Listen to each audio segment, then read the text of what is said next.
আমি যাচ্ছি জানো তো বাংলাদেশের বাজারে বাজার করতে, সেটাও কিন্তু প্রথমবার। আমি এর আগে কখনো 3-4বার এসেও কিন্তু বাজার করতে যাইনি বা একটা কিচ্ছু কিনতেও যাইনি, এই প্রথম যাচ্ছি। রাস্তা দিয়ে যেতে যেতে না প্রচুর বিচালি পড়েছে, কারণ এই বিচালিগুলো সব শুকো দিয়েছে, ধান তুলেছে সেই জন্য। আর জোয়ারের টাইম, এরকম ছোটো ছোটো না অনেকগুলো চার আমাদের পার হতে হবে। আর এই চারটা তো আমি বেশ প্রথমবার এসে তো পার হতেই পারিনি, জানো তো। নিচে তখন ভাটা ছিল, মানে জল ছিল না, আমি নিচ থেকেই এসেছিলাম। কিন্তু তারপরে আস্তে আস্তে আসার পরে ঠিক একটা হয়েই গেছে, কোনো অসুবিধা হয় না।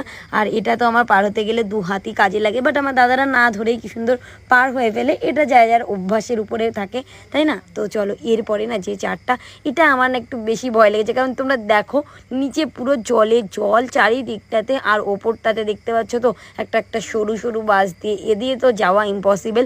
তারপরেও অনেক চেষ্টা করলাম, কিন্তু আমার ফোনটা ছিল বলে বেশি ভয় লাগছিল। আমি ওই জায়গাটায় দাঁড়িয়েই রইলাম অনেক কষ্টের পরে, সেই জানো না তো ক্লিপটা